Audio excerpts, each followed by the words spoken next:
Hello and welcome to the BusinessTalk podcast. I'm your host Deepak.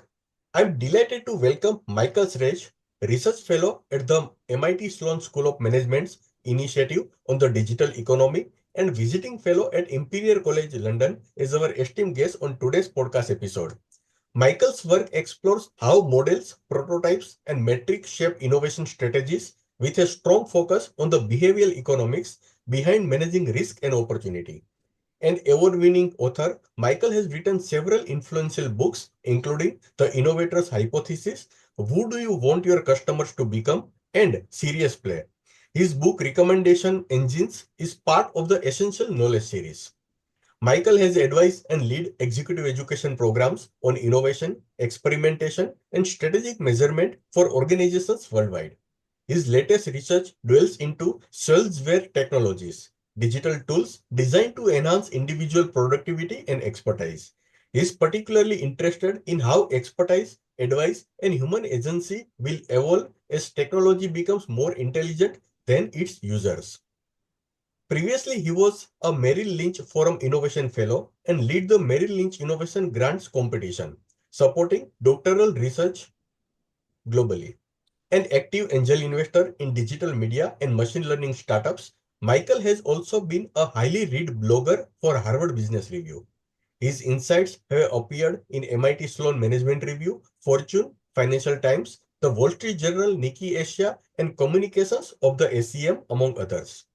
Since 2017, Michael has served as a guest editor for MIT Sloan Management Review's Big Ideas initiatives, contributing to topics such as future of leadership, future of the workforce, performance management, and strategic management. In this episode, Michael Schrage will share key insights from his research, the future of leadership in the digital economy. So without further delay, let's welcome Michael Schrage to the podcast. Michael, it's an honor and privilege to have you join us today. Thank you. That was a much longer introduction than I expected. I found it flattering, and I hope I will be able to live up to the expectations that you're setting here. But I very much look forward to what I hope will be an engaging conversation. Thank you. Thank you, Michael. Michael, the digital economy has revolutionized how organizations operate. But has it eroded traditional leadership values? And if yes, how can leaders maintain their relevance and effectiveness in the rapidly evolving landscape? So, in many ways, that's an important question. In some respects, it is a trick question. Because when one talks about legacy leadership values, do we mean legacy leadership from the 19th century? Do we mean it from the Western classics, Greeks, the Odyssey, Bhagavad Gita? So the notion of leaders, leadership, charisma, divine influence, I mean, this goes back to the essence of what it means to be a human being.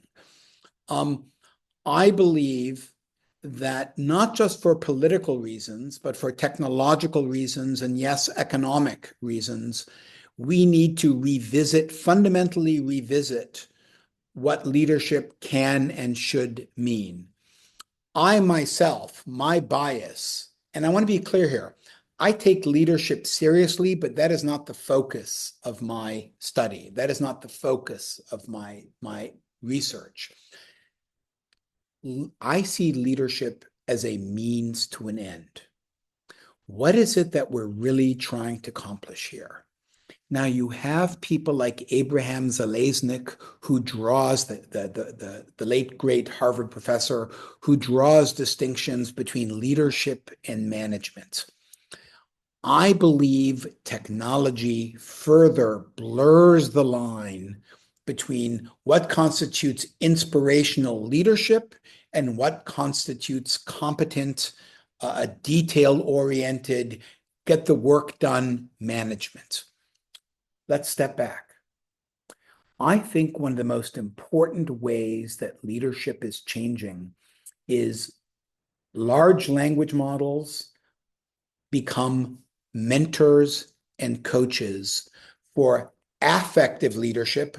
You write a memo, you ask, how can this note, how can this plan be made more inspirational or aspirational? But you could also ask the LLM or a small language model, what can I do to make sure that my team delivers on time and on budget? These are managerial values. So what is it?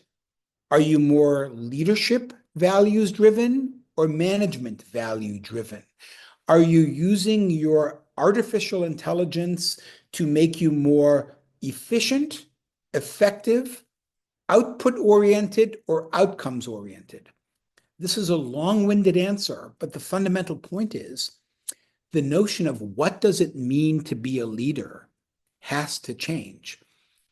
The other reason why what it means to be a leader has to change is that the expectations of human beings around you, the people who you are leading, is changing. It used to be that you just led people. You led people.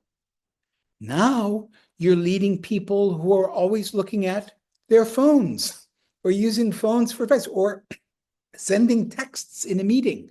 So you are managing and leading relationships, not just of individuals, but individuals with their technologies. And so the whole notion of what it means to, yes, I'll use the word, manage a cyborg workforce is fundamentally changing as well. Do we know what best practice looks like yet? No. I have some thoughts and maybe we'll discuss it, but I believe that one of the most important transformations these technologies impose is that we are now forced to revisit the economics of fundamentals of management, leadership, and what it means to develop people and what it means to assess people. These have all changed, and it's a very exciting time to be doing research. In an era where digital workforces expect transformation to reflect their values, how should leaders ensure their leadership is experienced positively by employees, consumers, and investors? So this is an issue of perception and substance. We have to begin with ROE. In this case, E does not stand for equity. It stands for expectation. What are the expectations people have? As you are well aware, all throughout the world, different generations and different cultures have different expectations of what they want from their work experience. In America, as you know, there are many people in the wake of the pandemic who simply do not want to come back to the office, or they think I should only come to the office 2 days a week. And there are some CEOs, like I'll name names, JP Morgan Chase's Jamie Dimon, who says, no, you're coming back to the office 5 days a week, or you can find employment elsewhere. Andrew Jassy from Amazon has a similar perspective. So we need to begin with what people's expectations are. I think the most important thing for a leader is to, yes, to have a vision, a compelling vision.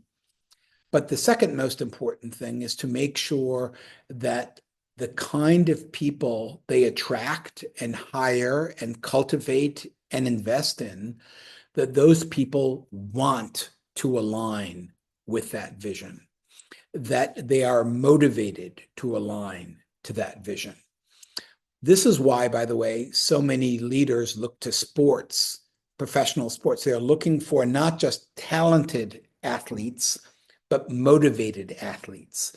This is why they look at, with apologies to Michael Lewis and Moneyball, this is why they look to performance analytics. They want people who are motivated to learn to improve so that they can win.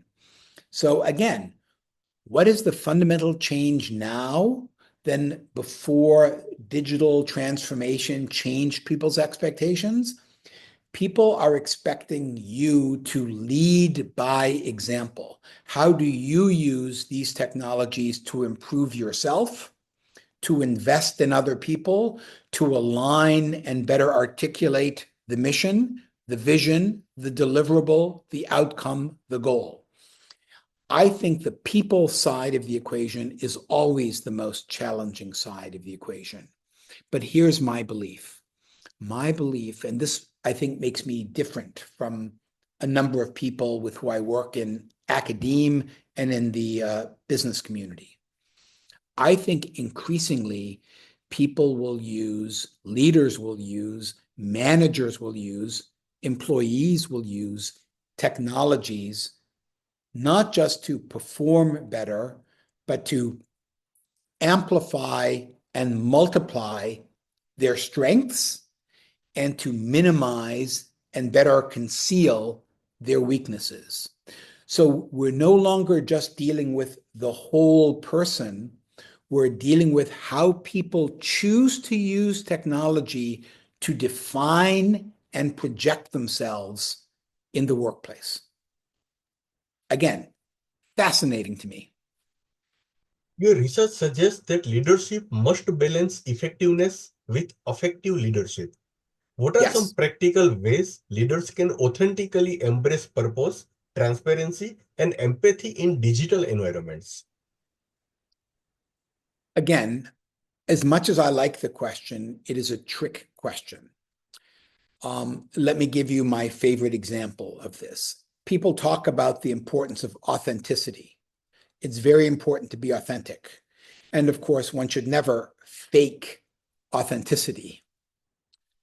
The problem is, what happens when you need to change? People talk in America and in the West an awful lot about changing means you have to get out of your comfort zone. So that means you're authentically uncomfortable. So here is a serious, pragmatic question. How comfortable are your colleagues? How comfortable are your employees?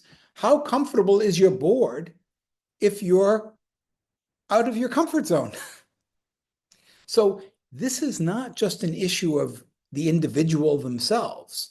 This is an issue of what kind of relationships do we want to have? And yes, how shall we use technologies and tools to better define and manage those relationships? You were kind enough when you introduced me to refer to several of the books that I have written, but you left out my first book. Correct. My first book was called Shared Minds. It's over 30 years ago now. Oh my gosh, I'm getting old. And it was called Shared Minds, the New Technologies of Collaboration.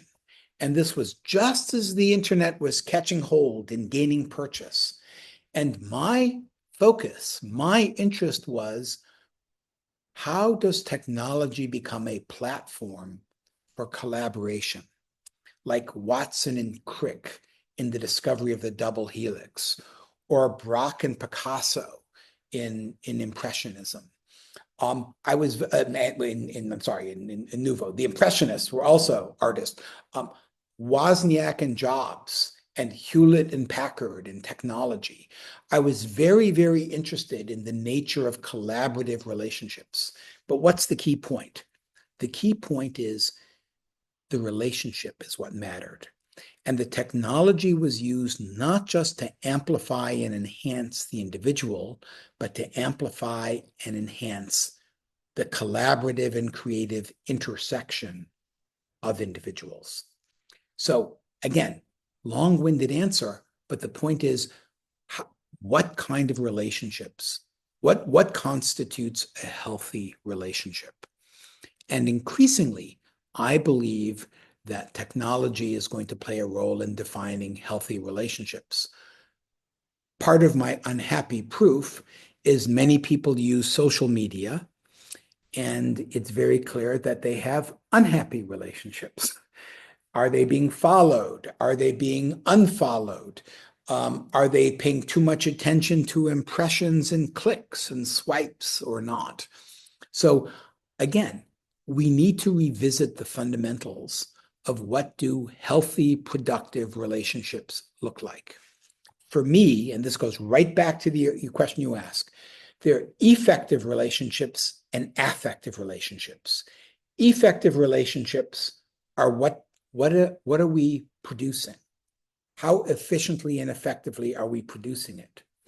affective relationships are, how do we feel about what we're producing? How do we feel about our collaboration, our cooperation, our team members? How do we feel about the work that we're doing? I believe that increasingly technology represents a way for us to gain greater insight into who we want to become and who we want our customers and clients to become. Very insightful. Michael, the research report highlights the issue of context collapse in leadership. Yes. Could you explain what this means and how digital transformation has contributed to it? Well, you're referring to a report that I did with my colleagues at MIT Sloan Management Review a few years back, just as the pandemic was kicking in. And I'm happy to say that most of the tenets of the report hold up quite well. And indeed, one of the key tenets and key insights was context collapse. What's context collapse? Well, before digital technologies eroded, erased, and dissolved a lot of boundaries, people had their work life, people had their family life, people had their social life. We could be different people in different places. There's a wonderful sociologist by the name of Irving Goffman who did wonderful research, and his point was that the way waiters in restaurants behave in the kitchen is different than the way they behave when they're serving people. So there's, inside, outside kind of behavior. And the greatest predictor of human behavior was, where are you? That was the context. But now look what happens when you've got Twitter or X or Facebook or Instagram or TikTok. I can be having dinner with my wife, and she will be looking at the phone instead of talking to me. We can go out with people, and this is a global phenomenon. How many people are paying attention to the person next to them as opposed to their device? Now, what happens when you are following your boss digitally? Context collapse means the things that people do in their personal lives become a part of the workforce, and the things that people do in their work become part of their personal lives.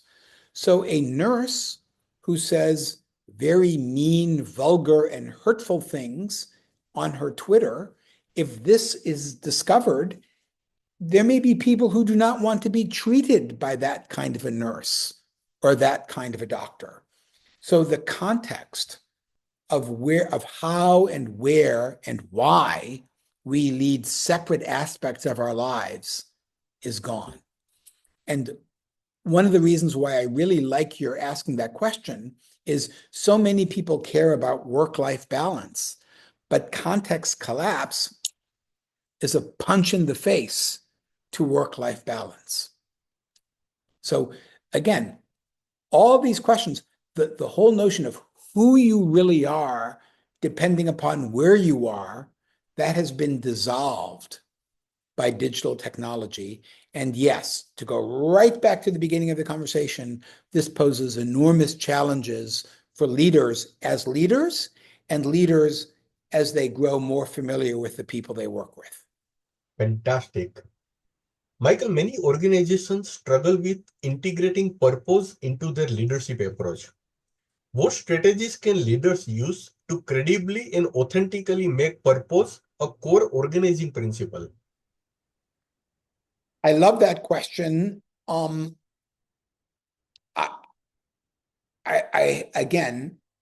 need to deconstruct an important aspect of it. Purpose for whom?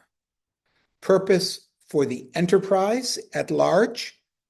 Purpose for your team? So how do you use purpose? Is the purpose, and this is where we see the shift from the shareholder economy to the stakeholder economy. In the classic Milton Friedman view, the purpose of the enterprise was to maximize profits, within ethical and legal and regulatory boundaries and constraints. It was a fairly straightforward optimization issue. And profitability or cash flow, depending upon which metric you pick. But in the investor, whether it was private equity or publicly traded, that would be your North Star. But we live in a much more complicated, complex society now. So to what extent is the purpose of serving your customer in alignment with or in conflict with serving the purpose of your investors, in conflict and alignment with the purpose of serving your employees? Okay, that doesn't lend itself to even dynamic optimization issues. So this creates a great leadership opportunity and problem. I believe and have experienced what's going on is a negotiation between how top management articulates leadership and how it collaborates with, converses with, surveys, engages with employees throughout the enterprise to say, what is your purpose? What do you get from coming here that goes beyond fair compensation for the work that you do? And that creates a very different dynamic between top-down and bottom-up or middle-up purpose. How do you create not just a single purpose statement, but a purpose framework and manifesto where people understand and feel like they resonate with, yes, this is a great reason why I work at this organization, not that organization. So yes, I believe that defining and articulating not just a purpose, but a purpose framework, a virtuous cycle of purpose. If we help our customers, we're helping our investors, we're helping our employees. As our employees improve, our ability to serve our customers improve, and our ability to reap the benefits, the financial benefits for our investors improves.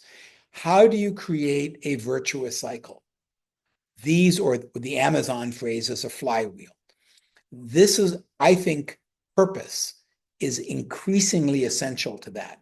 And I just want to underscore something. 25 years ago, people talked about flywheels in business model contexts. Now, as your question makes absolutely clear, as important as the business model is, purpose needs to be a part of that flywheel.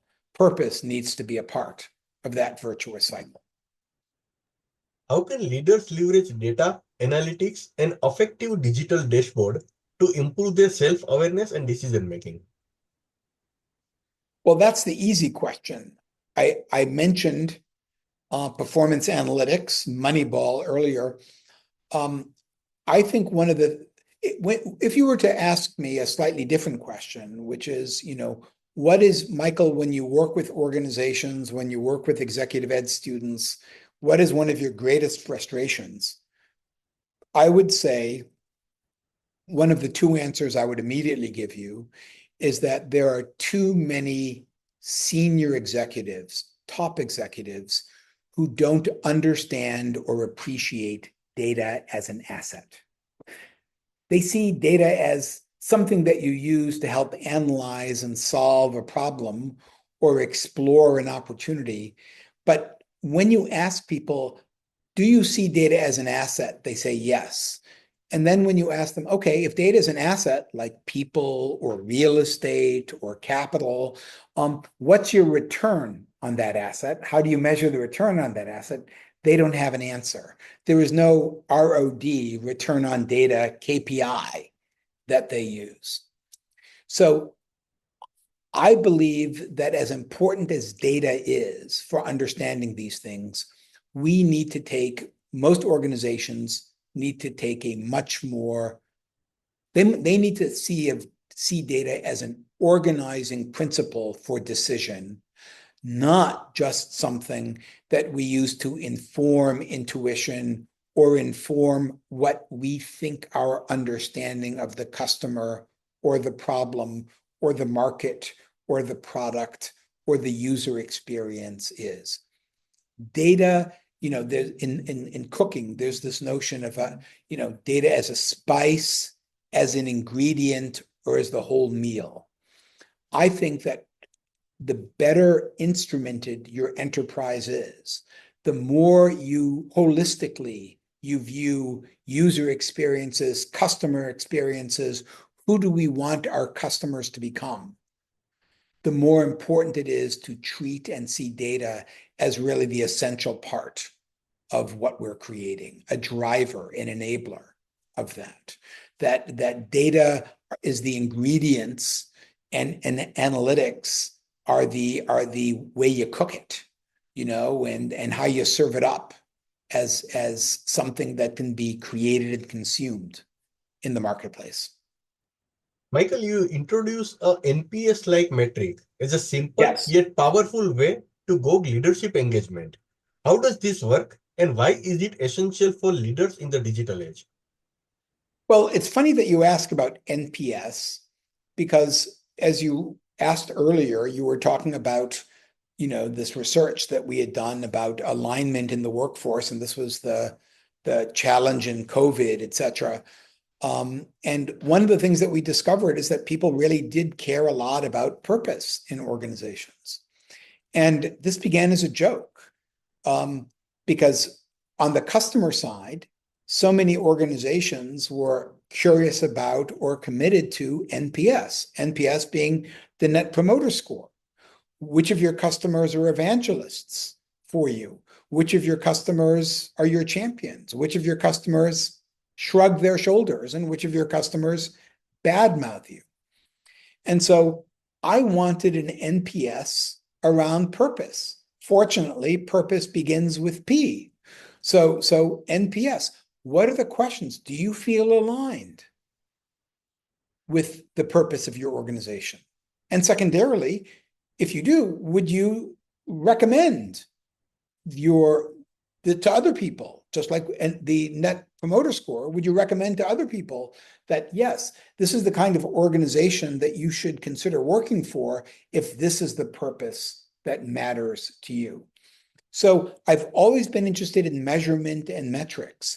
And so I was trying to come up with a simple, easy, accessible, scalable way for people in organizations, for leadership in organizations, to take the temperature, not about how engaged their people were with the organization, but how aligned people were with what they perceived as the purpose of the organization. That's valuable for two reasons. Number one, it gives you a sense of, do people feel aligned with purpose? The other is, senior leadership now has to say to itself, gee, maybe the reason people aren't aligned is I'm not articulating what our purpose is well enough. It's not an inspiring enough purpose. It's too confusing. It's too narrow. It's too broad. It's too cliched. So what you're doing is you're forcing leadership to think more rigorously, more explicitly, more intentionally about what purpose can and should mean, so that their people can make a more informed decision about how well they commit to aligning to purpose. The ability to visualize one's leadership network provides insights into style, influence, and even DEI considerations. How can leaders use this tool effectively, and what surprising insights have emerged from this approach? So, I will say something mildly provocative, which is I think that for many organizations, there was a tension in purpose in America and in the West. I'm not going to speak for India or China. I spend a lot of time in Indonesia, which is a very diverse population, but I'm not going to speak for them either. I think there was a time where part of the purpose of the organization was to be seen as openly embracing diversity, equity, and inclusion. I think there is a curation and editing going on where diversity, equity, and inclusion is subordinate to purpose. It is a means to a purposeful end rather than a purpose in and of itself. And that is having a big impact on many organizations that had committed to diversity, equity, and inclusion as part of their purpose. One of our purposes as an organization is to provide opportunities for diversity, equity, and inclusion. Now I think there is a different balance in purpose between investors and customers and clients and employees. And purpose is that of course you have to be respectful of diversity, equity, and inclusion. And purpose is going to reflect how well the entire organization aligns with our mission as an organization. So I think that decoupling has enormous impact on NPS, and that is my NPS, and we're seeing that. What are some of the key insights that I've seen? I will tell you something that probably will not surprise you or anybody who listens or observes this. Almost always, we saw one of three things: that a majority of people felt that the purpose was well defined and they were aligned to it. And, that was good. And people, it was like a pulse check for the organization. It was part of the cultural assessment. Other organizations, the NPS was low, and senior management and the board had to really revisit, is our purpose really a purpose, or is it a cliche that we're putting out there? The most interesting insights came from when we saw a distribution where we saw parts of the organization have a very high NPS and other parts having a low or very mediocre. And what we found out almost always was two things. One, that the leaders of those parts and the managers in those parts of the lower thing, they were doing their jobs. They were not authentically committed to the purpose of the organization. And because of that, their people did not feel a direct connection to purpose. The other, which shouldn't surprise, but is very, very important, is that these groups felt disconnected from the purpose of the organization. They were doing internal operations that served a part of the company, but more like in a support function way, rather than aligned with the real desired goals, outcomes, and aspirations of the organization. And I will tell you that with no apologies, that some leaders stepped up to address these things, and other leaders said, no big deal, we can live with that. So it will come as no surprise that there are some leaders who take all of these things, the holistic totality of these things, very seriously. And there are other leaders that take a more Pareto approach. That is, 20% of the people or the processes generate 80% of the value. We're going to double down on the Paretos. Yes, we're going to try to minimize the problems, i.e. the 20% of the people or the issues that generate 80% of the problem. But that's the way they view it. They view it as a distribution curve rather than as a core value to be managed. And full disclosure, both approaches can work and both approaches can fail. But I have found myself working with people who very much take a Pareto approach to leadership and management. And I found myself working with entrepreneurs who take a holistic, total approach. They're obsessed, they're consumed. The idea of work-life balance to them doesn't exist. Yeah. The research draws on best practices from companies like Starbucks, user books, InBev and Delta Airlines. What are some standout leadership practices from these organizations that others can learn from? I would say that, again, and I know you're sick of hearing me say this, that is partly a trick question because some organizations do a very good job of adapting to change. Some of organizations do a very good job of being fast followers. Some organizations want to be ahead of change on this. So again, it all can work. I take the view, and I want to be very, very clear here. I take the view that the organizations that one should focus, learn the most from are the ones that do the best job of striking a balance from how they work with their best customers and how they work with their typical customers. I believe, with a tip of the hat to Amazon, that it is better to be a outside-in company than an inside-out company. As important as it is for you to have core competencies and skills and remarkably talented people, it is even more important for you to have good customers and clients. Okay? So I just want to disclose my bias in that regard.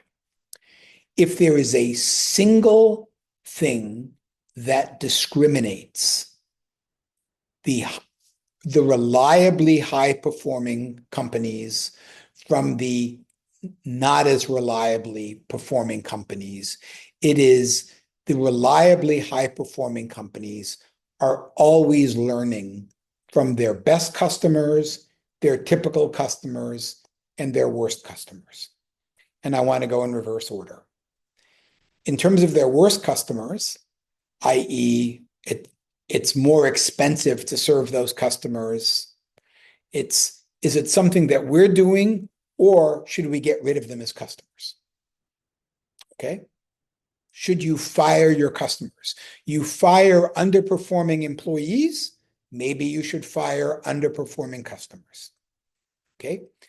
Then we move to the typical, the average, the bell curve. And it's very interesting.